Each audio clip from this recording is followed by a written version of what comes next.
warahmatullahi wabarakatuh.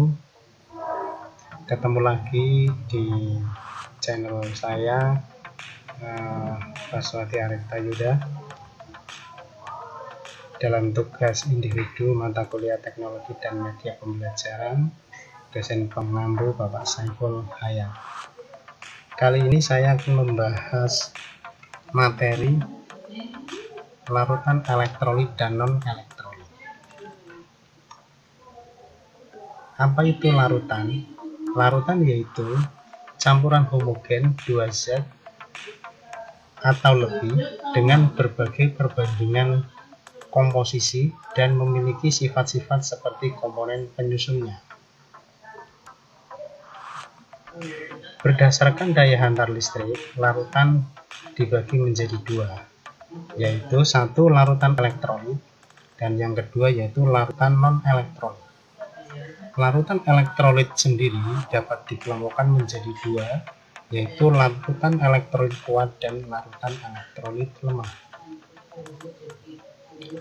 Menurut teori ion Arrhenius, larutan elektrolit dapat menghantarkan arus listrik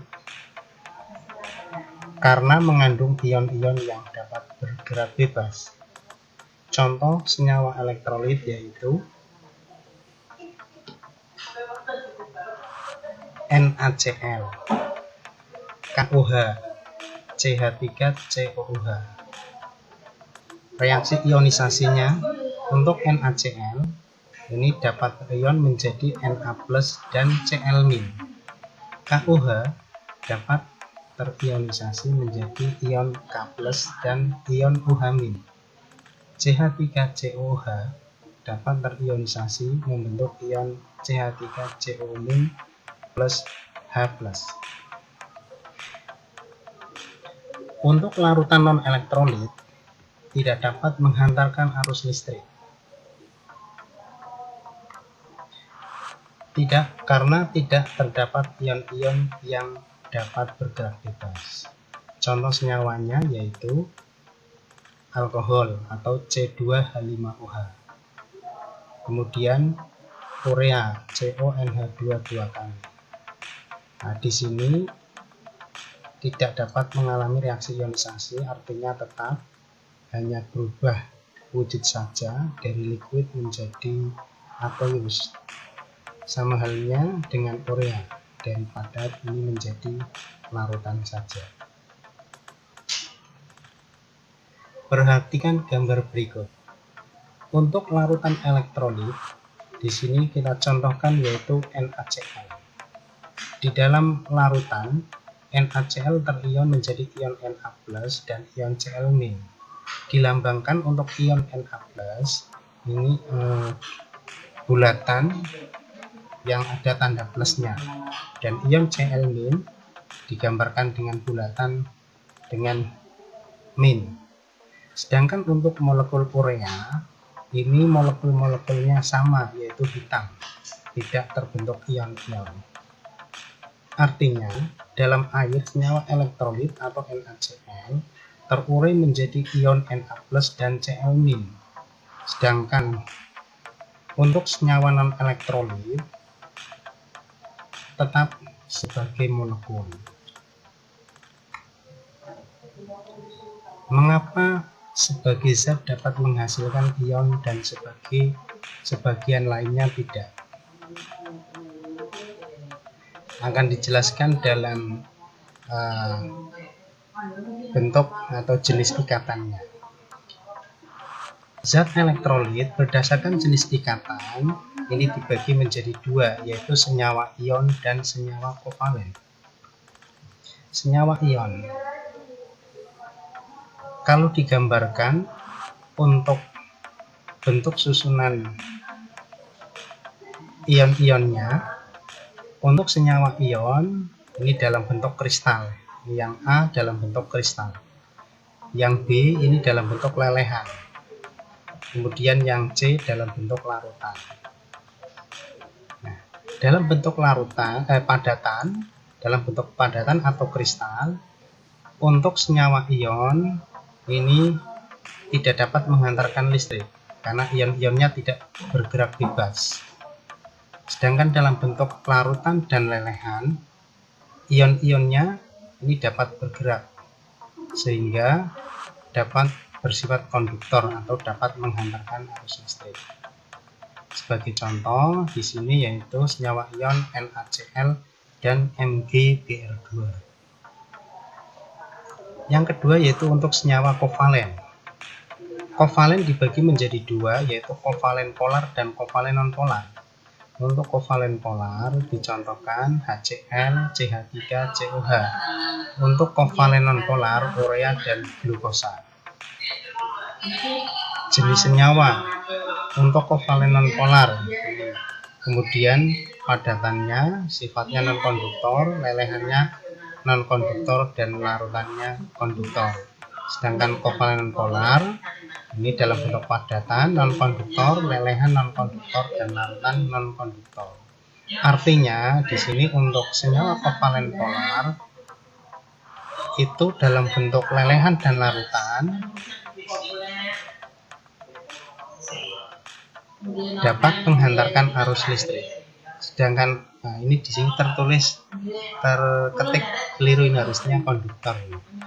Kemudian untuk kovalen nonpolar ini baik dalam bentuk padatan, lelehan maupun larutan ini semuanya non-konduktor. Artinya di situ tidak ada ion yang bergerak bebas. Nah, ilustrasi gambaran untuk kovalen polar. Ini di sini terdapat gaya tarik menarik yang dapat memutuskan ikatan-ikatan tertentu. Contohnya pada larutan HCl. H ini menjadi atau membentuk kutub atau dipol positif. Sedangkan Cl karena memiliki elektron yang banyak ini menjadi bermuatan negatif atau dipol negatif atau kutub negatif.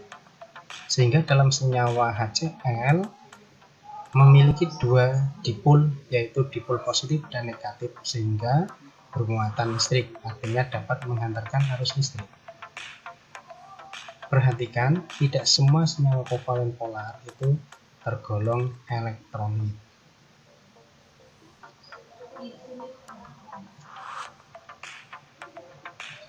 Elektrolit kuat dan lemah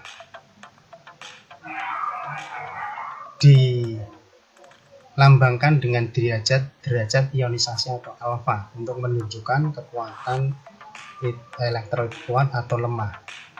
Jika elektrolit kuat itu alfanya mendekati 1 atau sama dengan 1. Elektrolit lemah itu alfanya kurang dari 1. Sedangkan untuk non elektrolit itu alfanya sama dengan 0. Saya ulangi, untuk elektrolit lemah itu alfanya kurang dari 1.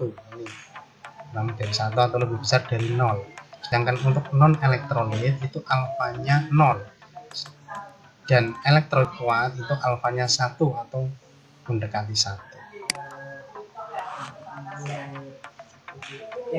Penggolongan beberapa larutan. Di sini ada beberapa larutan. Dicontohkan untuk elektrolit kuat yaitu NaCl H2SO4, HCl BaOH2 kali KOH. Untuk elektrolit lemah dicontohkan CH3COH atau COPA, kemudian HF asam fluorida, ANO2, kemudian AlOH3 kali, dan amoniak NH3. Untuk non elektrolit ini ada urea, metanol, etanol, glukosa, dan sukrosa. Untuk uji daya hantar listrik, ini adalah rangkaian alat untuk menguji daya hantar listrik. Nah, digambarkan. Nah, di sini ya ada lampunya, nanti menunjukkan lampu menyala atau mati atau redup. Nah, ini di situ menandakan ya kekuatan daya hantar listriknya. Kemudian ada elektroda sebagai penghubung, ini sebagai kutub negatif ya atau katoda. Kemudian di sebelah kanan ini ada elektroda positif atau anoda. Kemudian untuk larutannya di sini akan terionisasi ya. Kemudian dihubungkan dengan baterai. Untuk elektrolit kuat, ciri-cirinya pada lampu itu terang, artinya banyak cahaya. Kemudian ada gelembung-gelembung di elektroda dengan jumlah yang banyak. Yang ketiga yaitu artinya menghantarkan listrik.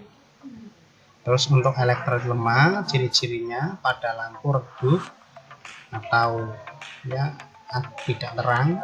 Kemudian bisa juga lampunya mati, tetapi di situ ada gelembung-gelembung gasnya untuk di elektroda. Yang ketiga yaitu menghantarkan arus listrik. Sedangkan untuk non elektrolit ini lampunya tidak menyala, kemudian tidak ada gelembung dan tidak menghantarkan arus listrik. Nah, itulah materi larutan non elektrolit dan non elektrolit kali ini yang saya terangkan dalam channel ini. Terima kasih. Demikian materi yang biasa sampaikan. Sampai ketemu lagi. Wassalamualaikum warahmatullahi wabarakatuh.